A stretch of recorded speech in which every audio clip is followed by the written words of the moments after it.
100 Ways to Motivate Yourself. Change Your Life Forever. Written by Steve Chandler. Read by the author. I hope what I'm about to say doesn't offend you, but you have no personality. That each of us has a fixed personality is a complete myth. We make ourselves up as we go along. Charlie Chaplin once entered a Charlie Chaplin look-alike contest in Monte Carlo, and the judges awarded him third place. The choices we make for our thinking either motivate us or they don't. And while clear visualization of a goal is a good first step to success in life, self-motivation demands more. To truly motivate yourself in the life you want to live, action's required. As psychologist and author Dr. Nathaniel Branden has written, a goal without an action plan is a daydream. Self-creation happens once self-motivation is mastered. One flows directly from the other. Motion creates the self.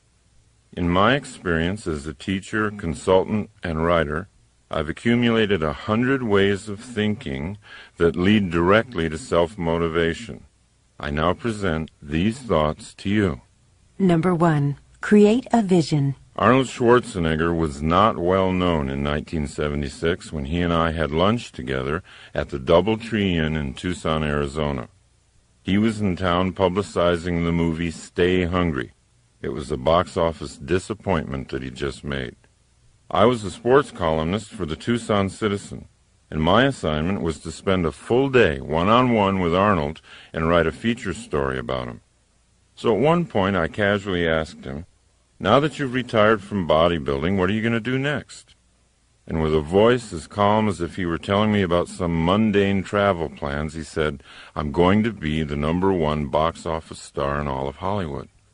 I tried not to show my shock and amusement at his plan. After all, his first attempt at movies didn't promise much, and his Austrian accent, an awkward, monstrous build, really didn't suggest instant acceptance by movie audiences. So I asked him just how he planned to become Hollywood's top star. "It's the same process I used in bodybuilding," he explained. "What you do is create a vision of who you want to be and then live into that picture as if it were already true." Now notice that Arnold said create a vision. He didn't say that you wait until you receive a vision. You create one. In other words, you can make it up. Number 2. Tell a true lie. Recently, my 12-year-old daughter participated in a poetry reading in which all her classmates had to write a so-called lie poem about how great they were. They were supposed to make up untruths about themselves that made them sound unbelievably wonderful. I realized that the children were doing what Arnold did to clarify the picture of his future. By lying to themselves, they were creating a vision of who they wanted to be. So if it's hard for you to imagine the potential in yourself, then you might want to start by beginning to express it as a fantasy, like the children did who wrote the poems. Think up some stories about who you'd like to be. Without a picture of your highest self, you can't live into that self. Number 3. Leave your comfort zone. Our society encourages us to seek comfort. And yet, only challenge will test our skills and make us better. Only challenge and the self-motivation to engage the challenge will really transform us. And every challenge we face creates a more skillful self. So it's up to you to constantly look for challenges to motivate yourself. And it's up to you to notice when you're buried alive in a comfort zone. Then break free and fly away. Number 4. Find your key. I used to have the feeling that everyone else in life had been issued an instruction book on how to make life work, and I, for some reason, wasn't there when they passed the books out. Still struggling, in my mid-30s, with a pessimistic outlook and no sense of purpose, I voiced my frustration once to a friend of mine, Dr. Michael Killebrew. He recommended a book to me. The name of the book was The Master Key to Riches by Napoleon Hill. What the book actually did was a lot more than increase my earning capacity, although by practicing the principles in the book, my earnings did double in less than a year. Hill's advice ultimately sparked a fire in me that changed my entire attitude toward life. Without fully understanding it, I was engaging in the process of completely rebuilding my own thinking. I was, thought by thought, replacing the old cynical and passive orientation to life with a new, optimistic and energetic attitude. So what was this master key to riches? Napoleon Hill tells us in his book, quote, "The great master key to riches is nothing more or less than the self-discipline necessary to help you take full and complete possession of your own mind. Remember, it is profoundly significant that the only thing over which you have complete control is your own mental attitude." Maybe the Hill book won't be your own key, but I promise you that you'll find your own instruction book if you keep looking. You'll find it when you're ready to seek. It's out there, waiting for you. Number 5. Plan your work. Many of us think we're too depressed right now to start on a new course of self-creation, or we're too upset. But Napoleon Hill says that's the perfect time to learn life's most important rule. There is one unbeatable rule for the mastery of sorrows and disappointments, he says, and that's the transmutation of those emotional frustrations through definitely planned work. It's a rule which has no equal. Once we get the picture of who we want to be, definitely planned work is the path to self-motivation. Definitely planned work contains the energy of purpose. 1 hour of planning saves 3 hours of execution. Most of us don't take the time to plan for an hour. We don't understand that it'll be the most productive hour we spend. Instead, we wander into the workplace and react to crises, and ironically, most crises are a result of a failure to plan. Well, it is impossible to work passionately with a sense of purpose and feel depressed at the same time. Successfully planned work will motivate you to do more and more than you ever thought possible. Number 6. Move your goalposts. Most people are surprised to learn that the reason they're not getting what they want in life is because their major goals are too small and too vague, and therefore have no power. Your major goal will not be reached if it fails to excite your imagination. What really increases motivation is the setting of a large and specific power goal. A power goal is a dream that drives you. People who have created power goals are living on purpose. They know what they're up to in life. How can you tell if you've got a big enough and real enough power goal? Simply observe the effect your goal has on you. It's not what a goal is that matters. It's what a goal does. Number 7. Dribble with your other hand. If you've ever coached kids who play basketball, you know that most of them have a tendency to dribble with only one hand, the one attached to their dominant arm. When you notice a child doing this, you might call him aside and say, "Hey, Billy, you're dribbling with one hand. The defender can easily defend you. Your options are cut off. You need to dribble with your other hand, so that can't happen." At which point, Billy says, "I can't." Billy, it's not that you can't. It's that you haven't. Then you explain to Billy that his other hand can dribble just as well if he logs enough bounces. It's just the simple formation of a habit. After enough practice dribbling with his other hand, Billy begins to learn you were right. And the same principle is true for reprogramming your own habits of thinking. Thinking is just like bouncing the ball. On the one hand, you can think pessimistically and build that side of you up. It's just a matter of repeating the bounces. On the other hand, you can think optimistically, one thought at a time, and build that side up. The overall pattern won't change after just a few positive bounces of the ball, but you do change, one thought at a time. Number 8. Play your character. How you act is who you become. Consider these thoughts from Star Trek's Leonard Nimoy. Quote, "Spock had a big effect on me. I'm so much more Spock-like today than when I first played the part in 1965 that you wouldn't recognize me. I'm not talking about appearance, but thought processes. Doing that character, I learned so much about rational, logical thought that it reshaped my life. Now, just like Spock, we too can gain energy and inspiration by doing the character we want to be. We can become who we act like we are. Number 9. Don't just do something. Sit there. Sit quietly, absolutely alone, for a long time, all by yourself. Completely relax. Don't allow the television or music to distract you. Be with yourself. Observe insights starting to appear. Observe your relationship with yourself starting to get better. Sitting in silence allows your true dream in life to take shape and clarity.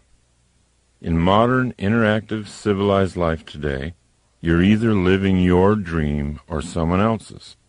And unless you give your dream the time and space it needs to express itself, you'll spend the better part of your life living the dreams of other people. Number 10. Use the right chemicals. Not real drugs, of course.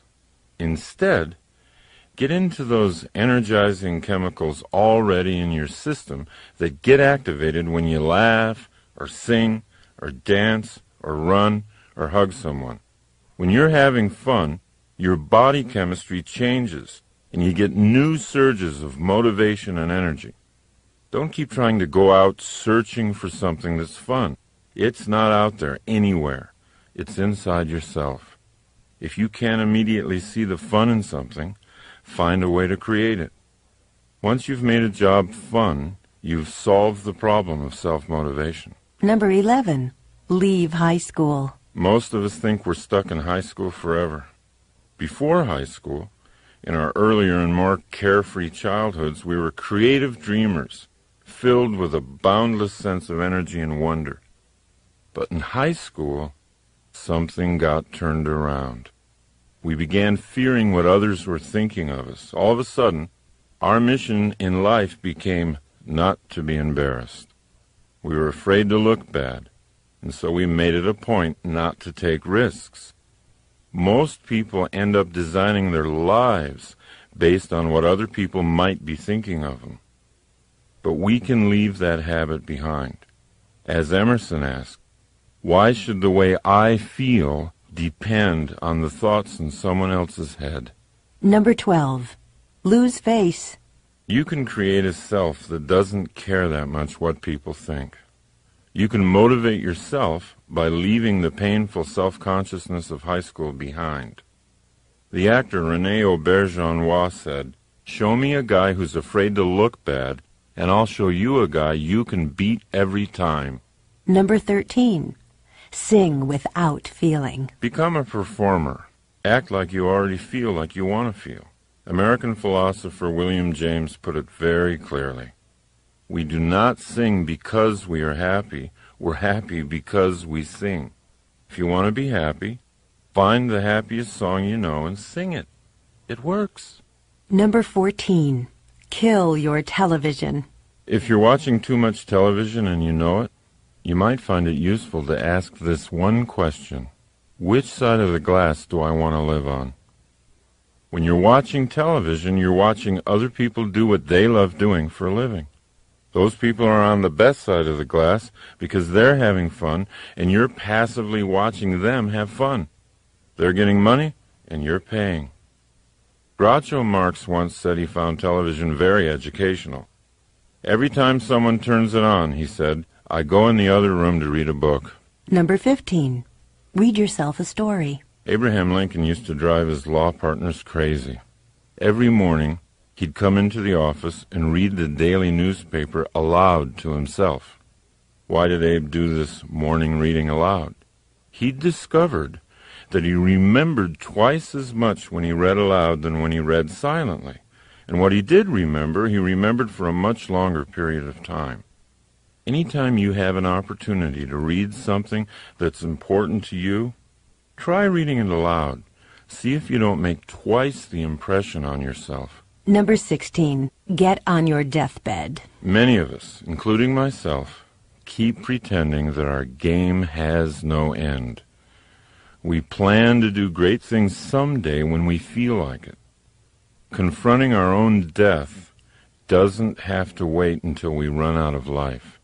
In fact, being able to vividly imagine our last hours on our deathbed creates a paradoxical sensation, the feeling of being born all over again. And that's the first step to self-motivation. Number 17. Be lazy to begin with. Henry Ford used to point out to his colleagues that there wasn't any job that couldn't be handled if they were willing to break it down into small pieces. And when you've broken a job down, remember to allow yourself some laziness in beginning. Because it isn't important how fast you're doing it. What's important is that you are doing it. The irony is, the slower you start something, the faster you'll be finished. When you first think about doing something hard and overwhelming, you're most aware of how you don't want to do it at all. In other words, the mental picture you have of the activity, doing it fast and furiously, is not a happy picture. So you think of ways to avoid doing the job altogether. Thinking about starting slowly is easy, and doing it slowly allows you to actually start doing it. Therefore, it gets finished. Number 18. Leave your friends. Politely walk away from so-called friends who don't support your goals. When you're in a conversation with a pessimist, possibilities seem to have a way of disappearing, and a narrow sense of cynicism settles in. President Calvin Coolidge once said, "Cynics do not create." Everyone knows that enthusiasm for life is contagious, and being in a conversation with an optimist opens us up to see more and more of life's possibilities. Number 19. Plan your game. Design your own life's game plan. Let the game respond to you rather than the other way around. Be like Bill Walsh, the former head coach of the San Francisco 49ers. Everybody thought he was a kind of eccentric because of how extensively he planned his plays in advance of each game. Most coaches would wait to see how the game unfolded, then respond with plays that seemed appropriate. Not Bill Walsh. Walsh would pace the sidelines with a big sheet of plays that his team was going to run no matter what. He wanted the game to respond to him. Walsh won a lot of Super Bowls with his so-called eccentric proactive approach. But all he did was to act on the crucial difference between creating and responding. Number 20. Find your inner Einstein. The next time you see a picture of Albert Einstein, realize that that's actually you. Every human has the capacity for genius. To experience Einstein's creative level of thinking, all you have to do is commit to using your imagination. You know, this is sometimes a difficult recommendation for grown-ups to follow. Grown-ups have become accustomed to using their imaginations for only one thing: worrying. Grown-ups visualize worst-case scenarios all day long. All their energy for visualization is channeled into colorful pictures of what could go wrong. Worry is a misuse of the imagination. What people don't comprehend is that the human imagination was designed for better things. People who use their imaginations to create often achieve things that worriers never dream of achieving, even if the worriers have much higher IQs. Dreaming is the design stage of creating the future. Imagine yourself living a motivated life. Number 21. Feel good first. Most people think they'll feel good once they reach some goal. They think happiness is out there somewhere. The problem with putting off feeling good about yourself until you hit a certain goal is that it might never happen. By linking happiness to something you don't have yet, you're denying your power to create it for yourself in the moment. Your happiness is your birthright. It shouldn't depend on your achieving something. Start by claiming it and using it to make your journey fun all the way and not just fun at the end. Number 22. Run toward your fear. The world's best kept secret is that on the other side of your fear, there's something safe and beneficial waiting for you. If you work through even a small fear, you'll increase the confidence you have in your ability to create your life. General George Patton said, "Fear kills more people than death. Death kills us but once, and we usually don't even know it. But fear kills us over and over again, subtly at times and brutally at other times. The rush we get after running through the waterfall of fear is the most energizing feeling in the world. If you're ever in an undermotivated mood, find something you fear and do it, and watch what happens." Number 23. Just the unexpected. Most people don't see themselves as being creative, but we all are. And one of the reasons we don't see ourselves that way is that we normally associate being creative with being original. But creativity has nothing to do with originality, and it has everything to do with simply being unexpected. So if you're willing to accept that you are creative, you can begin to cultivate that side of yourself. You can start coming up with all kinds of unexpected solutions to the challenges that life throws at you. Number 24. Create your relationships. The Italian artist Luciano de Crescenzo said, "We are each of us angels with only one wing, so we can only fly embracing each other." And we can't create our truest selves without creating relationships in the process. Relationships are everywhere. In relationships, most of us think with our emotions, not our minds. But anytime you take a relationship problem up into the mind, you have unlimited opportunities to get creative. Conversely, when you send a relationship problem down the elevator into the heart, the gut, you risk staying stuck in that problem forever. This doesn't mean that you shouldn't feel anything. Feel everything. Notice your feelings, but don't think with your feelings. When there's a relationship problem to be solved, travel up the ladder to the most creative you. You'll soon realize that you create the relationships you have in your life. They don't just happen to you. Number 25. Be where you are. Most of us don't ever focus. We constantly feel a certain amount of psychic chaos because we're always trying to think of too many things at once. Focus on what you want, and it will come into your life. Focus on being a happy and motivated person, and that's who you'll be. Number 26. Act like a hero. We need heroes in our lives. They're not a sign of weakness, they're a source of strength. Bernard Malamud said, "Without heroes, we are all plain people and we don't know how far we can go." Heroes show us what's possible for a human being to accomplish. Therefore, heroes are very useful to anyone interested in self-motivation. You don't have to have just one hero. Choose a number of them. Put their pictures up. Become an expert in their lives. Collect books about them. Let your heroes' lives inspire you. They're only people like we are. What distinguishes them from us is the great levels they've reached in self-motivation. To just passively adore them is to insult our own potential. Instead of looking up to our heroes, it's much more beneficial to look into them. Number 27. Accept your willpower. You know, a lot of people say, "I don't have any willpower." But if you think you have no willpower, you're undermining your own success. Everyone has willpower. To be listening to this program, you've got to have willpower. The first step in developing your willpower is to accept its existence. The second step is to know that your willpower, like a muscle in your arm, is yours to develop. You're in charge of making it strong or letting it become weak. Willpower is not strengthened by random external circumstances. Willpower is an inside game.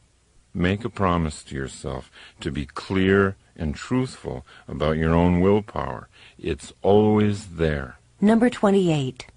Say no to yourself. A lot of people are afraid of the word discipline. But at the root of the word discipline is the word disciple. When you're self-disciplined, you've simply decided in matters of the will to become your own disciple. Once you make that decision, your life's adventures get more interesting. You start to see yourself as a stronger person. You gain self-respect.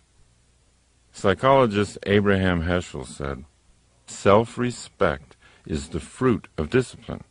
The sense of dignity grows with the ability to say no to oneself." Emerson said that when we say no to a temptation, the power of that temptation passes into our willpower. And William James recommended that we do at least 2 things every day that we don't want to do. By doing this, we stay powerfully aware of our own willpower. Number 29. Make new word connections. If you associate the word willpower with negative things such as harsh self-denial and punishment, you'll weaken your resolve to build it. Now, to increase your resolve, it's really useful to think of new word connections. For example, to weightlifters, failure is success. Unless they lift a weight to a point of failure, their muscles aren't growing. So they've programmed themselves through repetition to use the word failure in a positive sense. Language leads to power. So be conscious of the creative potential of all the language you use, and then guide that language in the direction of more personal power. Number 30. Deprogram yourself. If you're a regular consumer of the major news programs, you belong to a very persuasive and hypnotic cult. You need to be deprogrammed. Start by altering how you listen to the media. Program out all the negative, cynical, and skeptical thoughts that you now allow to flow into your mind unchecked when you hear the news. Once you've gotten good at factoring out the negative aspects of the media today, take it a step further. Make your own news. Be your own breaking story. Don't look to the media to tell you what's happening in your life. Be what's happening. Number 31. Open the present. Practice being awake in the present moment. Make the most of your awareness of this moment. Don't live in the past unless you like guilt. Don't live in the future unless you like fear. Just stay focused on today. Watch what happens to your motivation. Number 32. Serve and grow rich. You can motivate yourself by increasing the flow of money into your life. And most people are embarrassed to even think this way. They don't want to think and grow rich because they think they'll be thought of as greedy. Or maybe they still believe in the thoroughly discredited Marxist economic superstition that to make money, you have to take it away from somebody else. Or else they don't want to come across as being obsessed with money. But you know who's really obsessed with money? People who think they don't have enough. They obsess about money all day long. It's in their family discussions. It's in their minds at night. It becomes a destructive part of their relationships during the day. George Bernard Shaw said, "Our first duty in life is not to be poor. The road to not being poor always travels through your professional relationships. The more you serve those relationships, the more productive you'll become, and the more money you'll make. Allow yourself to link financial well-being with an increased capacity for compassion for others. If I'm living in poverty, how much love and attention can I give my children or to my fellow humans? How much help can I be to others if I'm always worried about being in debt?" Number 33. Imitate Columbo. In your professional life, whatever it is, always be curious. When you meet with someone, think of yourself as a bumbling but friendly private detective like Columbo was. Ask questions. By asking questions in your relationships, you're already creating the relationship, and you're already self-motivated. You don't have to wait for the other person to make it happen. Number 34. Give away some power. Motivate yourself by giving someone else the ideas necessary for self-motivation. You can have any experience you want in life simply by giving that experience away to someone else. John Lennon called it instant karma. If you want to be motivated, shift your inspiration to someone else. Point out their strengths. Offer encouragement and support. Watch what it does for you. Number 35. Talk to yourself. We've always been a little nervous culturally about talking to ourselves. We associate it with insanity. But Plato said that thinking was the soul talking to itself. There's no one better to talk to than yourself if you really want to get things worked out. No other person has as much information about your problems. No one knows your skills and capabilities better. Nathaniel Brandon suggests that we get our creative thinking going each morning by asking ourselves 2 questions. 1, what's good in my life? And 2, what is there still to be done? Because thought always precedes action, talking to yourself is a proven way to get motivated. Number 36. Schedule your comebacks. Progress toward your goals is never going to be a straight line. It'll always be a wavy line. You'll go up and then come down a little. 2 steps forward and 1 step back. Now, most people get discouraged when they slide a step back after the 2 steps forward. They think they're failing. They think they've lost it. But they really haven't. They're simply in step with the natural rhythm of progress. Now, once you understand this rhythm, you can look ahead on your calendar and block out time to refresh, renew, recover. Schedule your comeback while you're on top. Build in big periods of time to get away, even to get away from what you love, because coming back is going to be that much more exciting when you've been renewed. Number 37. Live your true life.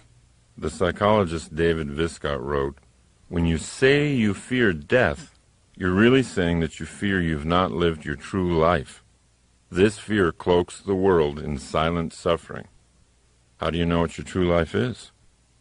How do you know how to live it? First, find out what makes you happy, and then start doing that. Now, if writing makes you happy and you're not writing for a living, you might want to start up a company newsletter. When I first realized that speaking and teaching made me happy, I started a free weekly workshop.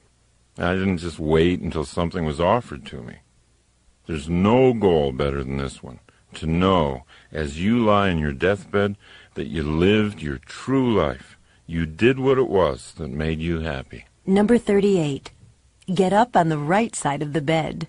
Since I was a child, I've always been intrigued with the idea that you could have a great day just by getting up on the right side of the bed.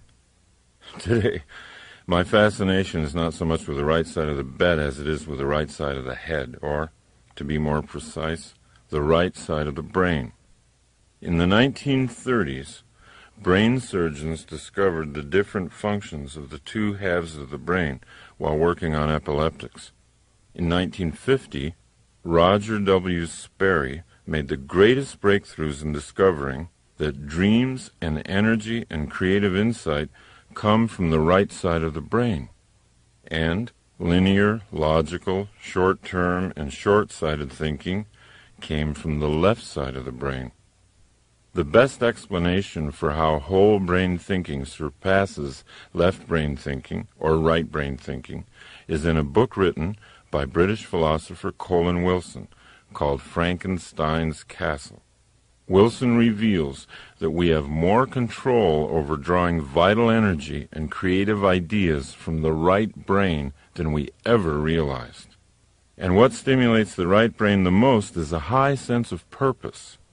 If you had to carry a heavy sack of sand across town, your left brain might get upset and tell you, well, you're doing something boring and tedious. However, let's say your child were injured. Let's say your little girl were injured badly, and she weighed the same as the huge bag of sand. You'd carry her the same distance to a hospital with a surprising surge of vital energy. That energy would be sent from the right brain. And that's what purpose does to the brain. Self-motivation increases when the left brain gets good at telling the right brain what to do. Number 39. Use your magic machine.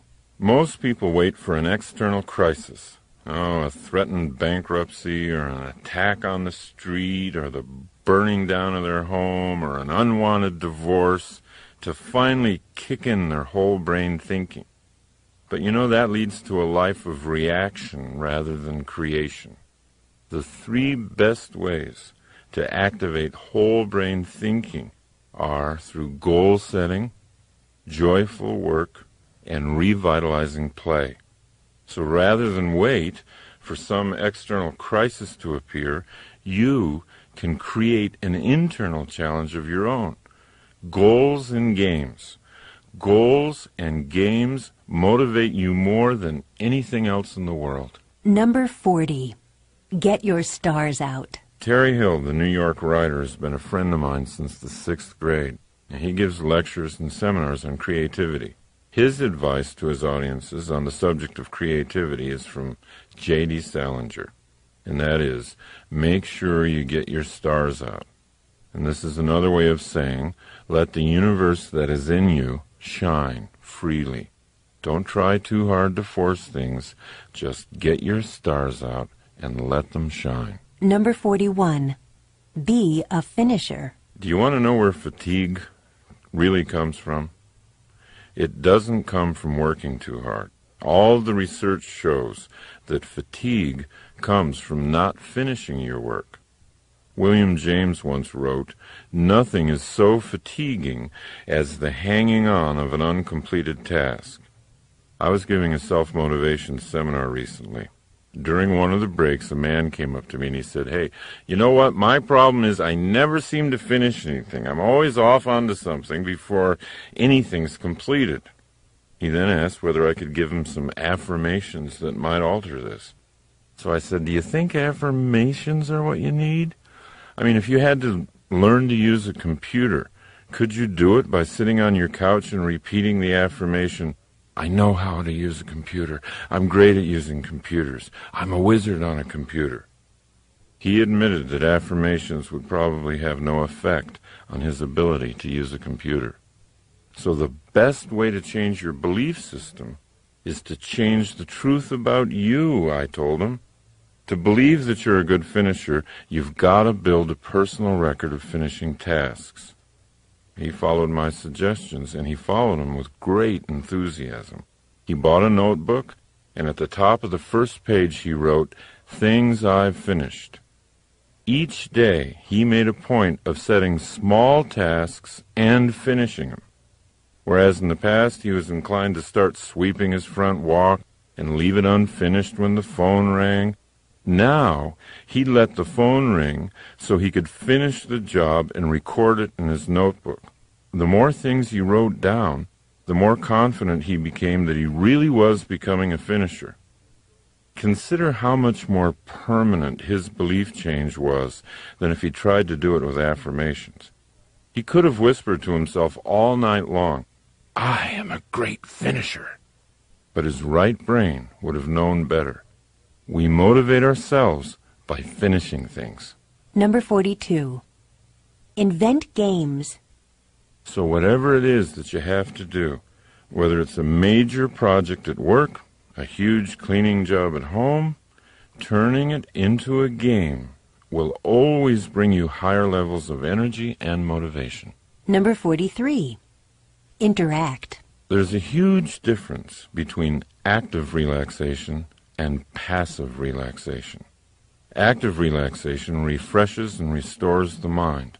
It keeps it flexible and toned for thinking. Great thinkers have known this secret for a long time. Winston Churchill, for example, used to paint to relax. Albert Einstein played the violin. They could relax one part of the brain while stimulating another. When they returned to workaday pursuits, they were fresher and sharper than ever. Most of us simply deaden the mind in order to relax. We rent mindless videos or read tabloids, we drink, we smoke, we eat until we're foggy and bloated. The problem with this form of relaxation is that it dulls our creativity and it makes it hard to come back into consciousness. But when we find ways to link thinking to recreation, our lives get richer. We become players in the game of life and not just spectators. Number 44. Live a whole life today. John Wooden was the most successful college basketball coach of all time. His UCLA teams won 10 national championships in 12 years. Wooden created a major portion of his coaching and living philosophy from one thought, a single sentence passed on to him by his father when Wooden was a little boy. That thought? Make each day your masterpiece. While other coaches would try to gear their players to some kind of important game in the future, Wooden always focused on today. His practice sessions at UCLA were every bit as important as any championship game. In his philosophy, there was no reason not to make today the proudest day of your life. Today is a microcosm of your entire life. It's your whole life in miniature. You've got eternity in the palm of your hand. Life is now. Life is not later on. And the more we hypnotize ourselves into thinking we have all the time in the world to do what we want to do, the more we sleepwalk and the more we miss life. Number 45. Welcome your problems. Every solution has a problem. You can't have one without the other. So why do we say that we hate problems? Why do we claim to want a hassle-free existence? Deep down, where our wisdom lives, we know that problems are not to be feared. Problems are simply tough games for the athletes of the mind, and true athletes always want to get a game going. If you learn to love the opportunities your problems present, then your motivational energy will always rise. Every solution has a problem. Number 46. Drive a library. One of the greatest opportunities for motivating yourself today lies in the way you use your drive time. With the huge variety of audio tapes now available, you can use your time on the road to educate and motivate yourself at the same time. Maybe that's where you're listening to this tape right now. If we leave what we think about to chance, or to an R-rated rock disc jockey, then we lose a large measure of control over our own minds. Audiocassette learning is one of the surest ways to reprogram your subconscious mind. It's one of the best ways to design an action-oriented belief system, the kind you need to inspire ongoing self-motivation. Number 47. Rewind your thoughts. Perhaps you've noted some idea in this program or some recent book you've read that you want to hold on to. Even a single phrase, if you place it prominently in your home or in your office, can have a huge impact on your life. So write things down. Put things up. Write down what motivates you and put it up where you can see it. Number 48. Make yourself up. One of the ways to get started creating goals and action plans is just make them up like you did as a kid. Think of creating in simpler terms than that. Think of it as something that all humans do very easily. The French physician Émile Coué said, "Always think of what you have to do as easy, and it will be." Number 49. Get small. Most people participating in the free enterprise system have become thoroughly convinced of the power of setting large and specific long-range goals for themselves. Career goals, yearly goals, and monthly performance goals are always on the mind of a person with ambition. But many people overlook altogether the power of small goals. Goals set during the day that give energy to the day and a sense of achieving a lot of small wins along the way. By increasing your conscious use of small objectives, you'll see the larger objectives coming into reality much faster than you thought they would. Number 50. Get out of the box. All of us tend to look at our challenges from inside a box. We take what we've done in the past and put it in front of our eyes and then try to envision what we call the future. But you see, that restricts our future.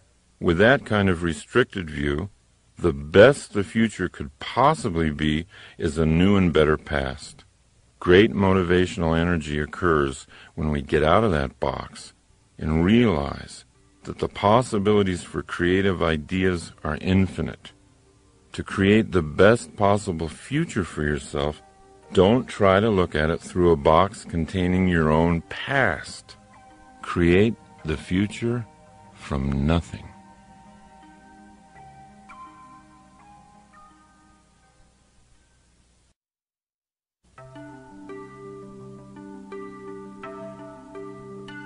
Number 51. Advertise to yourself. Sports psychologist Rod Gilbert says, quote, "Losers visualize the penalties of failure, and winners visualize the rewards of success. Without advertising our goals to ourselves, we can lose sight of them altogether. Now, I'll often start the day by drawing 4 circles on a blank piece of paper. The circles represent my day, my month, my year, and my life. Inside each circle, I write down what I want. It can be a dollar figure, it can be anything. And the goals can change from day to day. It doesn't matter. There's no way to get this process wrong. But by writing the goals down, I'm like an airline pilot looking at my map before takeoff. I'm orienting my mind to what I'm up to in life. I'm reminding myself of what I really want. Now, when you get on a plane, would you poke your head into the cabin and say to the pilot, just take me anywhere? That's how we live our lives. That's how we live our lives when we don't make a map. Number 52. Don't stop thinking. Motivation comes from thought. Everything we do begins with a thought.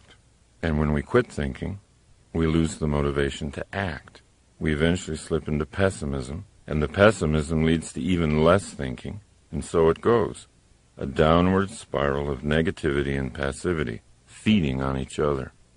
Pessimists think so negatively about doing the whole thing perfectly that they end up doing nothing and becoming passive. Whereas the optimist always does a little something, always takes an action, always feels like progress is being made. Pessimists continually use their imaginations to visualize worst-case scenarios, and then concluding that those scenarios are so hopeless that there's no cause for action. Therefore, pessimism always leads to passivity. Optimists agree with Colin Wilson's point of view. He said, imagination should be used not to escape from reality, but to create it. Begin the habit in yourself of saying no to negativity. When negative thoughts start their argument in your mind, which they always do, even for optimists, don't stop thinking. Real creative thinking is going to lead to optimism, and optimism is always self-motivating. Number 53. Debate your dark side. Negative thinking is something we all do. The difference between the person who's primarily optimistic and the person who's primarily pessimistic is that the optimist learns to become a good debater. Once you become thoroughly aware of the effectiveness of optimism in your life, you can learn to debate your pessimistic thoughts. If you catch yourself brooding worrying, thinking pessimistically about an issue, build a case for the optimistic view. Pretend you're an attorney whose job it is to prove the pessimist in you is wrong. If you really want to open up your life, go optimistic. Number 54.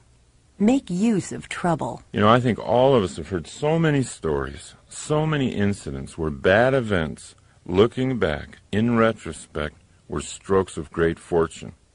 A person who breaks her leg skiing, meets a doctor in the hospital, falls in love, marries him, has a happy life. What seemed horrible turns out to be unexpectedly great. We begin to see the truth in what Richard Bach says. Every problem carries a gift inside it. Now, by choosing to make use of seemingly bad events, by asking yourself, how can I use this? What might be good about this? You can get to the gift inside your problem a lot more quickly. Number 55. Learn to brainstorm by yourself. So, try this. Put a goal on the top of a page, and then put numbers 1 through 20 on that page and begin your brainstorming session. List 20 ideas. They don't have to be well thought out. They don't have to be reasonable. Give yourself permission to flow. Your only objective is to have 20 ideas scrawled down within a certain period of time. If you do this for 1 week, you'll end up with 100 ideas. Are they all usable? No, of course not. But who cares? When you began the process, you probably didn't have any usable ideas. Number 56. Create your own voice. There have been times when I've been told that I am lucky to have a good speaking voice. Many people are impressed. Sometimes I don't even use a microphone. I speak to hundreds of people in the audience, boom out to them. And you know, people will say, boy, you've been blessed with a powerful set of vocal cords. I have to tell you, it's not true. My voice used to be no better than some feeble monotone. It really was really awful. I mean, I would talk like this. Well, you know, my voice, I would love to see you today. Now look, I set about to change it. I always carry a number of cassettes in my car. I always sing along with them. I crank them up good and loud. By the way, it's best done while you're driving alone. And I sing at the top of my lungs. I make certain I do it every day, even when I don't feel like singing. See, that's the point. Don't let your feelings ruin your life. Keep thinking. Strategize. Plan. You can create anything you want. You can even create your own voice. Number 57. Live on the frontier. We've always had a real fascination with America's frontier days. Shows like Little House on the Prairie, movies like Dances with Wolves. I mean, it reflects a real yearning for those adventurous times. Now, what's exciting, what's really exciting about today is that a new frontier is here. The technological explosion, our entry into the information age, have created a situation in which employers are no longer interested in our job histories. At least it's not as much as they used to be. What are they interested in? Right now, our current capabilities. For example, let's say my company's trying to enter the Chinese market to sell its software, and you, at age 70, can speak fluent Chinese, know all about software, and have energy and zest for success. How can I afford not to hire you? Times have changed. This is the new frontier. It's all about what you can do, not about what you've done. Number 58. Replace your habits. Self-motivation is much more difficult to achieve when we're held back mentally by certain bad habits. But here's the catch. Bad habits can't be gotten rid of because they exist for good reasons. They're there to do something for us, even if that something ends up being self-destructive. You see, down deep, even a bad habit is trying to make us operate better. That's why bad habits have to be transformed and built upon. They can't be killed. They can't be eliminated. We have to go to the beneficial impulse that drives the habit and then build on that to make the habit grow from something bad into something good. What we then achieve is habit replacement. Now, where bad habits are concerned, Replacement is the only thing that works. I've known people who quit smoking without even intending to. Maybe they took up running, some form of aerobic exercise. And soon, the breathing and relaxation they were getting from the exercise made smoking feel so bad to their bodies they quit. They quit smoking because they'd introduced a replacement. Subconsciously, you don't even think your habit is bad because it's fulfilling a perceived need. So the way to strengthen yourself is to identify the need and build on it. Honor the need by replacing the current habit with one that's healthier and more effective for you. Number 59. Paint your day. Self-motivation is much more difficult to achieve when we're held back mentally by certain bad habits. When you wake up, try picturing your day as a blank artist's canvas.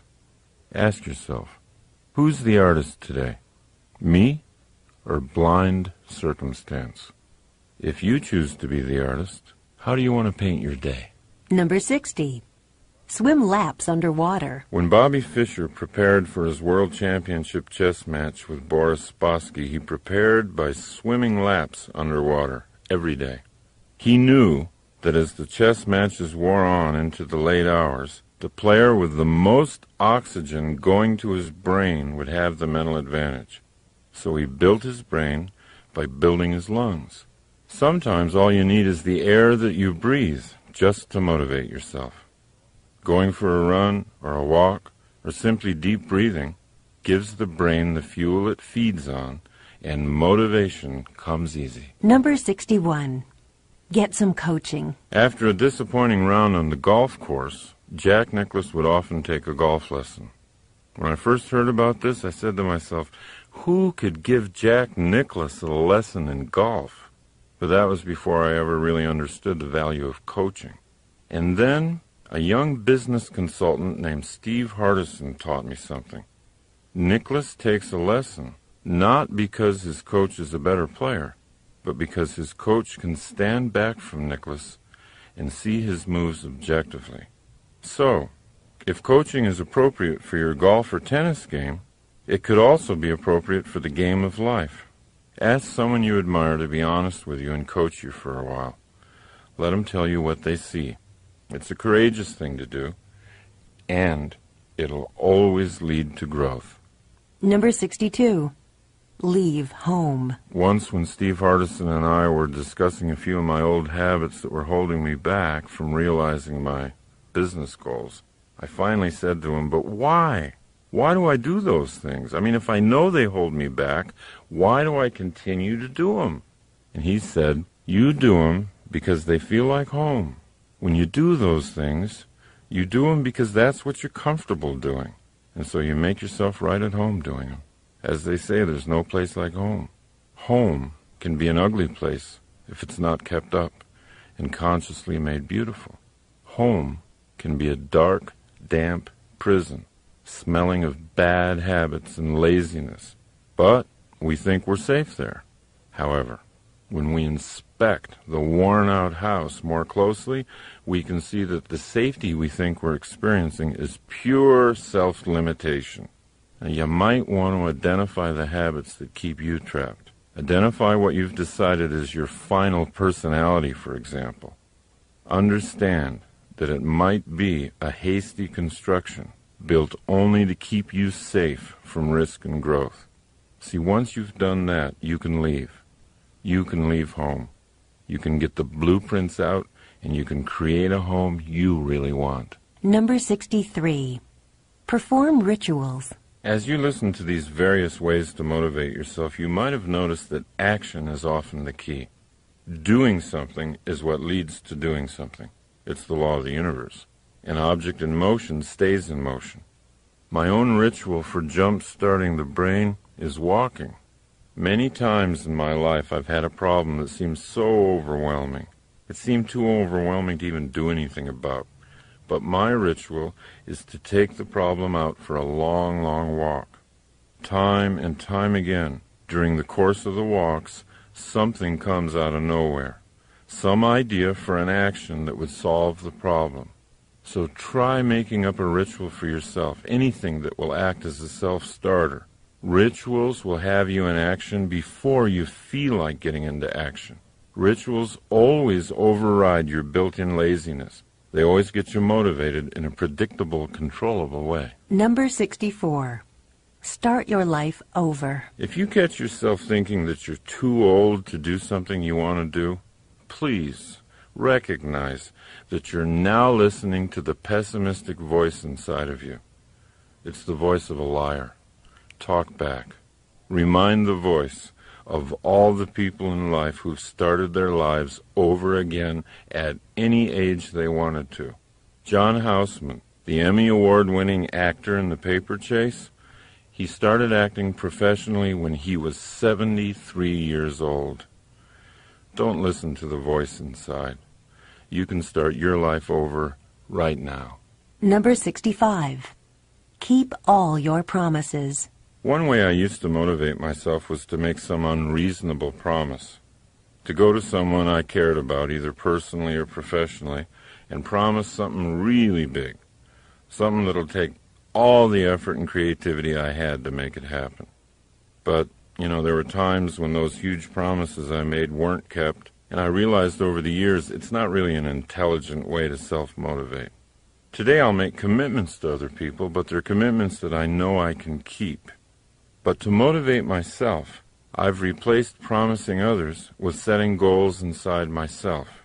The power of goals is that they can be outrageous, they can be huge, and they can free up really wild possibility thinking.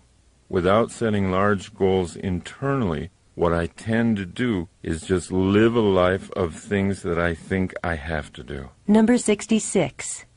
Give some luck away.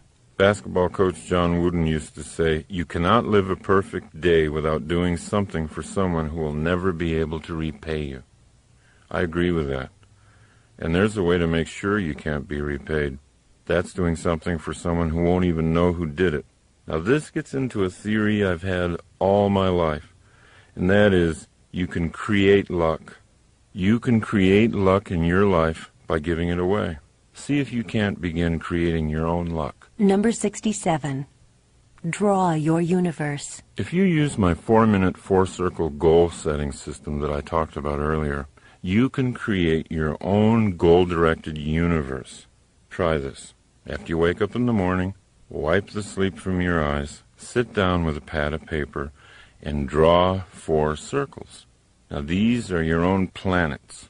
Label the first circle lifelong dream. Your lifelong dream might be to save, $500,000 for your retirement years. So put that number in your life circle. Then look at the next planet in your solar system, circle 2. That circle you're going to label my year. What do you need to save in the next 12 months in order to be on course to hit your life savings goal? Now that you've got your first 2 circles filled with a number, move to the third circle, my month. What would you have to save each month to hit your year's goal? Then put that number down and go to the final circle, my day. What would you need to do today that if you repeated it every day would ensure a successful month? You can't help but see that each circle, if done successfully, guarantees the success of the next circle. If you hit your daily goal every day, your monthly goal is automatically hit. In fact, you don't even have to worry about it. And if your monthly goal is reached, the yearly goal has to happen. It's mathematical. And if your yearly goals are hit, the lifelong goal cannot not be reached. Then you can see, proven for you, that your life and your day are the same thing. You can create your own universe any way you like. The system itself is not the motivator. Your understanding of your responsibility to be a creative planner, that's what the motivator is. Number 68. Get up a game. If you're really interested in motivation, there's nothing more fun than competition. Competition has a bad name these days. It shouldn't. It teaches you the valuable lesson that no matter how good you are, there's always somebody better than you. That's a lesson in humility everybody needs. And it teaches you that by trying to beat somebody else, you reach for more inside of you. Trying to beat somebody else puts the game back into life. And if it's done optimistically, it gives energy to both competitors. It teaches sportsmanship, and it gives you a benchmark for measuring your own growth. So in your life, let the games begin. Have fun winning and losing. And when someone has insulted you or underrated you, don't just get even, get better. Use your victory, not to hurt them, but to create you. Number 69. Turn your mother down. In Dr. Martin Seligman's studies of optimism and pessimism, he found out a remarkable fact. We first learn how to explain the world to ourselves from our parents, and more specifically, our mothers. I'm quoting from Dr. Seligman. Young children listen to what their primary caretaker, usually the mother, says about causes, and they tend to make this style their own. If the child has an optimistic mother, this is great, but it can be a disaster for the child if the child has a pessimistic mother. Fortunately, Seligman's studies show that the disaster only needs to be temporary, that optimism can be learned at any age. Now, it's not self-motivating to blame mom if you find yourself to be a pessimist. Blaming someone never self-motivates because it strengthens the belief that your life is being shaped by forces outside yourself. Love your mom. She learned her pessimism from her mother. But change yourself. Number 70. Face the sun. Helen Keller wrote, "When you face the sun, the shadows always fall behind you." This was Helen Keller's poetic way of recommending optimistic thinking. What you look at, what you face, grows in your life. What you ignore falls behind you. But if you turn and look only at the shadows, they become your life. Number 71. Look inside. Most of us wait to find out who we are from impressions and opinions we get from other people. "Oh, do you really think I'm good at that?" we ask. Somebody compliments us. If we're persuaded that they're being honest and have made a good case, we might alter our self-image upward. That's great getting feedback from others, especially positive feedback. But your journey should be internal. Travel deeper and deeper inside to find out your own potential. Your potential is your true identity. It only waits for self-motivation to come alive. Number 72. Go to war. Anthony Burgess was 40 when he learned he had a brain tumor that would kill him within a year. He was completely broke, and he didn't have anything to leave behind for his wife Lynn, who was soon to be a widow. Burgess had never been a professional novelist in the past, but he always knew it was inside him to be a writer. So, for the sole purpose of leaving behind royalties for his wife, he put a piece of paper into the typewriter and he began writing. He had no certainty that he'd ever even be published, but he couldn't think of anything else to do.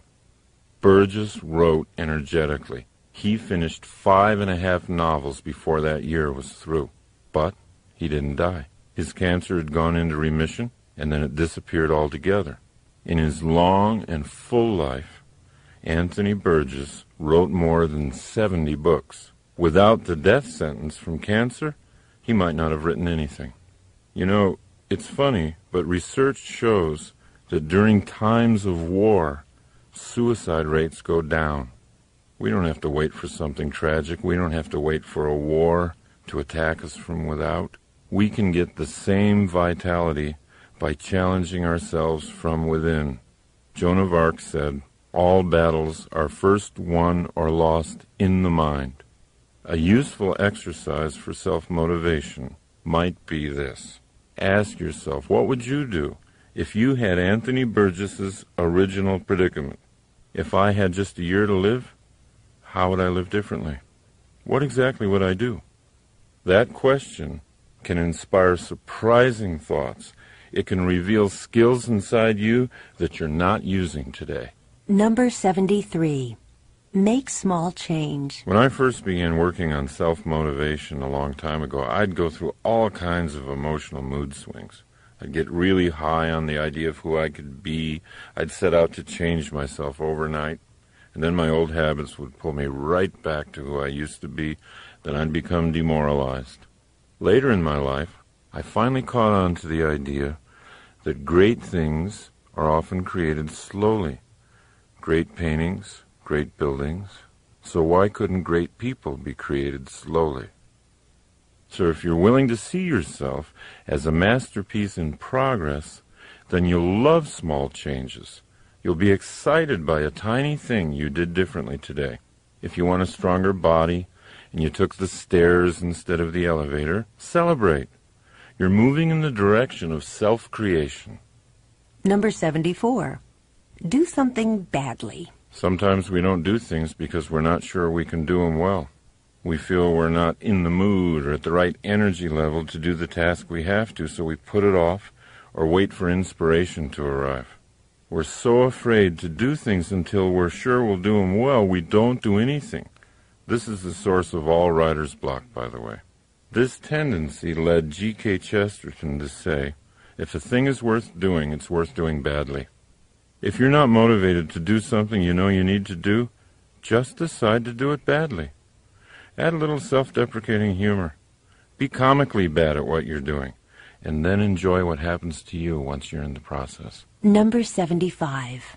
Be a visioneer. A few years ago, I began working with motivational speaker and author Dr. Dennis Deaton, and he allowed me to learn and even teach his principles of visioneering, which he defines as engineering dreams into reality by the use of active mental imaging. The principle is this: you can't do anything that you can't picture yourself doing. Visioneering is just another word for picturing yourself. Once you make the picturing process conscious and deliberate, you begin to create the self you want to be. Number 76. Shine your light.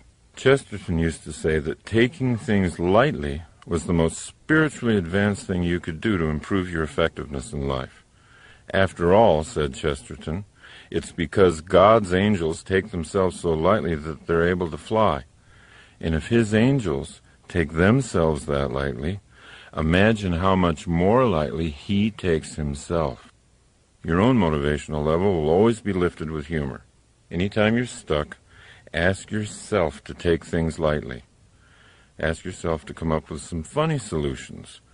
Laughter will destroy all limits to your thinking. When you're laughing, you're open to anything. Number 77. Be a list writer. Never hesitate to sit down with yourself and make lists. The more you write down what it is you want, the more you can dictate your own future. A goal gains power when you write it down, and it gains more power every time you write it down. Now, we're always looking for motivation in what others have written.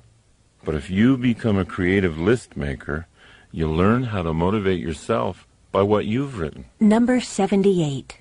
Be the change. Don't try to change other people. It doesn't work. You'll waste your life trying. We talk to our children for hours about how we think they should change. But children don't learn from what we say. They learn from what we do. By being what you want them to be, you can lead by inspiration. What you tell people to do often goes right by them. Who you are doesn't. The change in you is contagious. When you yourself change, watch how the people around you change. Number 79. See the gold. In every circumstance, we can look for the gold or we can look for the filth. And what we look for, we'll find. Opportunities are like those subatomic quantum particles that come into existence only when they're seen by an observer. Your opportunities will multiply when and only when you choose to see them. Number 80. Simplify. The great Green Bay Packer football coach Vince Lombardi was once asked why his world championship team, which had so many multi-talented players, ran such a basic and simple set of plays. It's hard to be aggressive, he answered, when you're confused. When you simplify your life, it gathers energy. Number 81.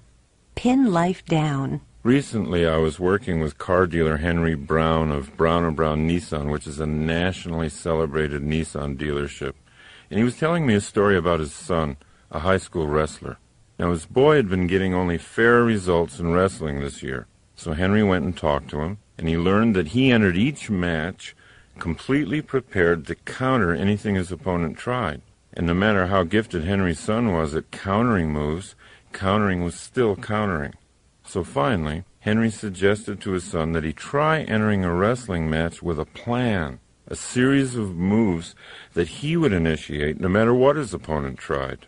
And the boy agreed, and the results were remarkable. He began winning match after match, pinning opponent after opponent. The young wrestler's goal had always been to win. He didn't have a problem setting big goals. But as Nathaniel Brandon says, a goal without an action plan is a daydream. Before any adventure, take time to plan. Let life respond to you. If you're making all the first moves, you'll be surprised at how often you can pin life down. Number 82. Strengthen your purpose. Energy comes from purpose.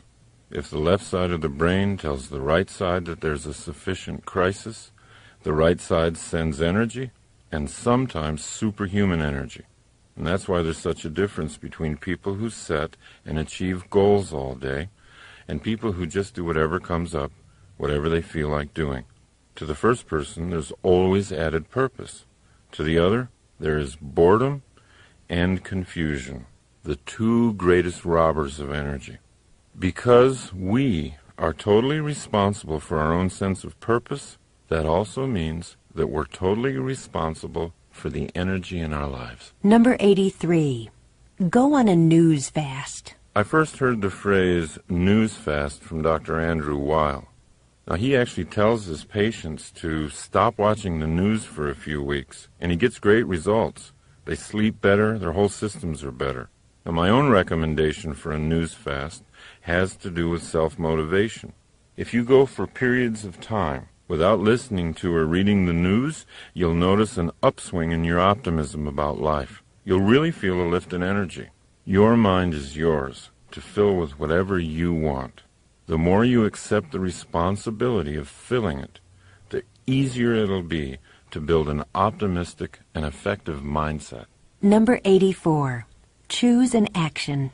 When you find yourself worrying about something, always ask yourself an action question. What can I do about this right now? And then do something. Any small thing. Anything that worries you should be acted on, not just thought about. Even small actions start to chase away your fears and put you back in control of creating what you want. Number 85. Be a thinker. I was doing some seminars for a large office company in Las Vegas, and the president told me something that was really interesting. He said he had basically two kinds of people working for him, the whiners and the thinkers.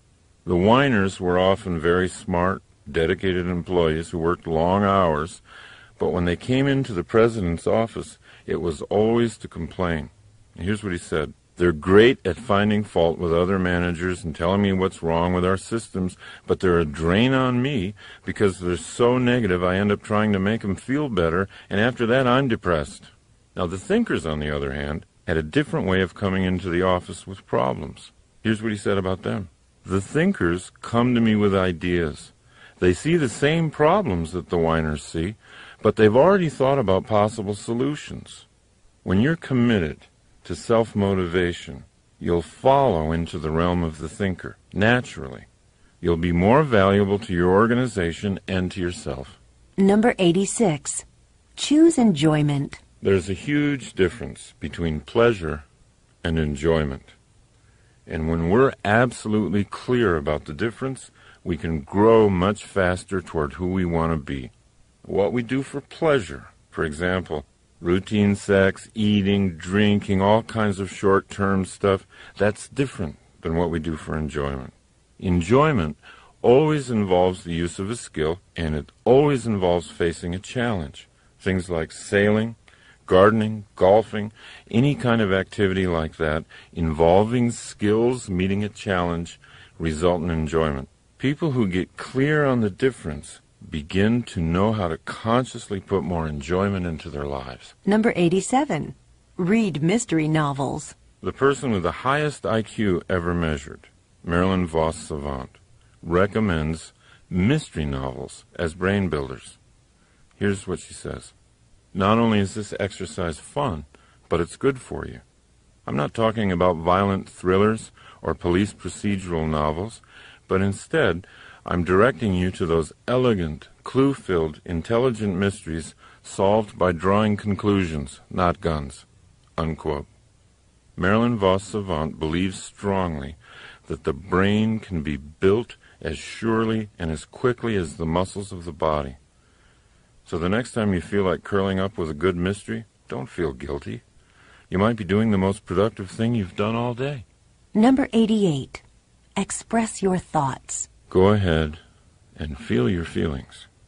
But when it's time to talk, be thoughtful and express your thoughts. Number 89.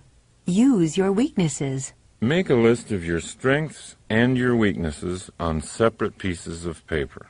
Place the list of strengths somewhere where you'll see it again, because just looking at it will always pick you up. Now, look at your list of so-called weaknesses and study them for a while. Stay with it until you feel no shame or guilt about them. Allow them to become interesting characteristics instead of anything negative. Ask yourself how each characteristic could be useful to you. When Arnold Schwarzenegger became a professional actor, he had a weakness: his thick Austrian accent. It wasn't long, however, before Arnold incorporated his accent into the charm of his action hero persona on the screen, and a former weakness became a strength. His accent became an identifying part of his characters, and people everywhere were imitating it. Now, there isn't anything on your weakness list that can't be a strength for you if you think about it long enough. Number 90. Try becoming your problem. Whatever type of problem you're facing, the most self-motivational exercise I know of is to immediately say to yourself, "I'm the problem." Because once you see yourself as the problem, you can see yourself as the solution. By seeing ourselves as victims of our problems, we lose the power to solve them. To activate the power inside ourselves, we need to take only 2 essential steps. 1, own the problem, and 2, create the solution. Number 91. Inflate your goal. There is another self-motivator that must be used as an intellectual tool only. Take a certain goal of yours and double it, or triple it, or multiply it by 10, and then ask yourself, quite seriously, what would you have to do to achieve that new goal? Now, I've often used this method for self-motivation with myself. If I have a goal of signing, say, 2 seminar contracts in the next 3 weeks, I'll often get out a pad of paper and ask, how would I get 10 contracts signed in 3 weeks? It always puts me at a different level of thinking. And because I'm solving the problem of 10, I always get at least 2. Remember, it's just a self-contained game, not a promise to anybody else. But it is a game that's fun to play. Why? Because it works. Number 92. Come to your own rescue. There are 2 ideas that are contained in the work of psychotherapist Nathaniel and Devers Brandon that have helped me incredibly. Here's the first one. You can't leave a place you've never been. And here's the other one. No one is coming. I used to believe I could run from all my frightening thoughts and beliefs about myself. But all that ever did was create deeper internal fears and conflicts. What I really needed was to get all my fears into the sunshine and demystify them. Once I systematically began to do that, I was able to dismantle the fears like a bomb squad does to a bomb. Acceptance and full consciousness of those fears was the place I'd never been. Once I was in that place, I could leave. Now, the notion that no one's coming was more terrifying. That idea sounded too much like abandonment. Many of us, even as grown-ups, devise very elaborate and subtle variations of the theme, I want my mommy.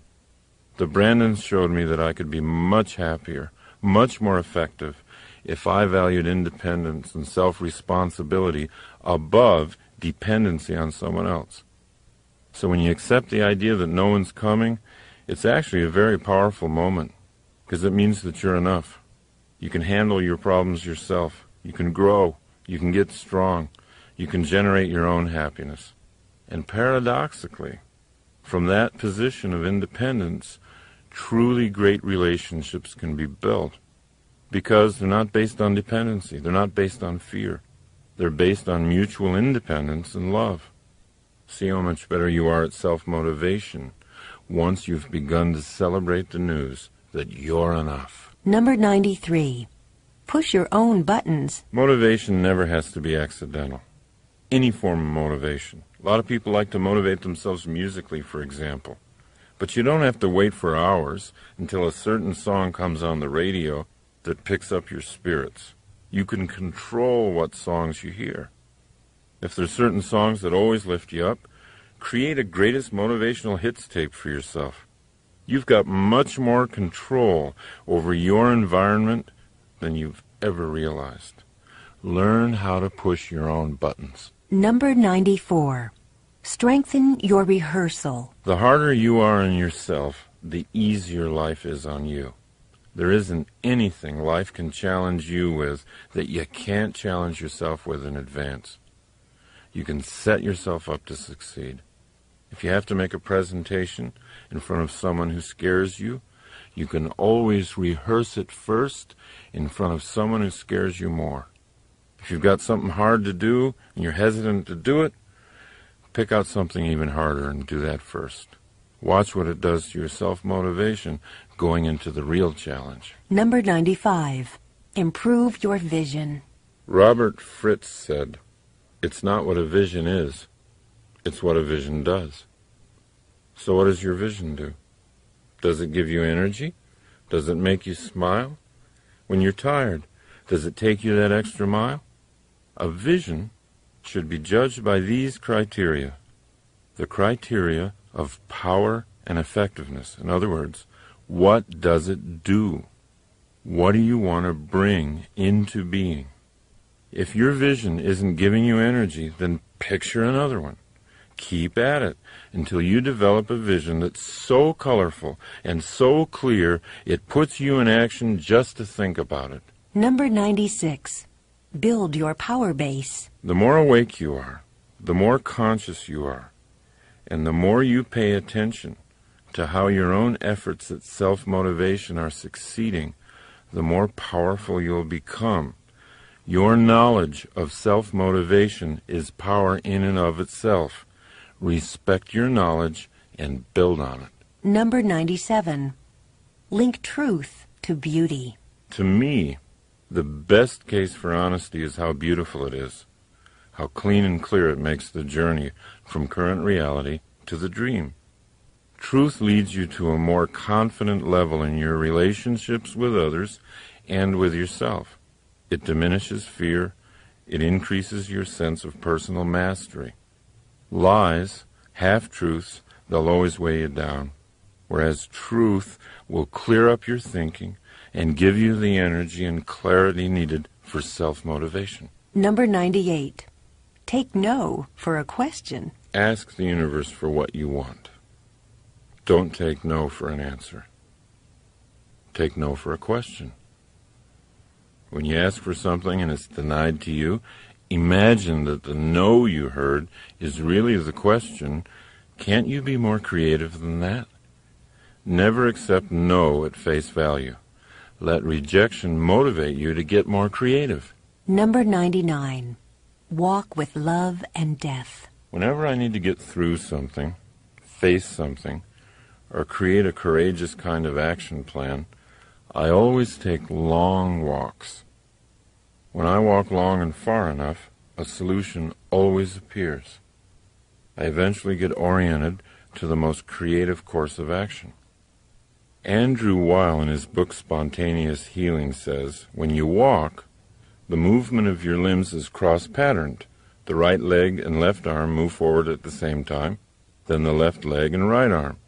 This type of movement generates electrical activity in the brain that has a harmonizing influence on the central nervous system, a special benefit of walking that you don't necessarily get from other kinds of exercise. I call it a walk with love because love and fear are opposites. Most people think love and hate are opposites, but they're not. The ultimate creativity occurs from a spirit of love. Love is always creative, and fear is always destructive. And I call it a walk with death because it's only the acceptance and awareness of my own death that gives my life the clarity it needs to be exciting. Take your own challenges out for a walk.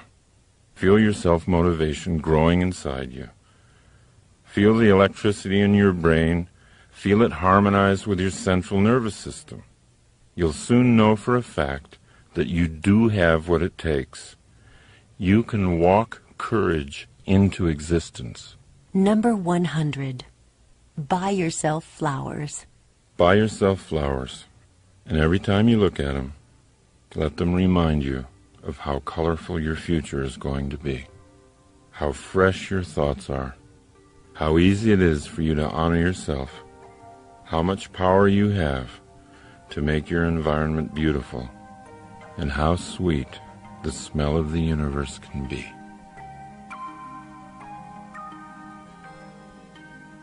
This has been a Highbridge audio presentation.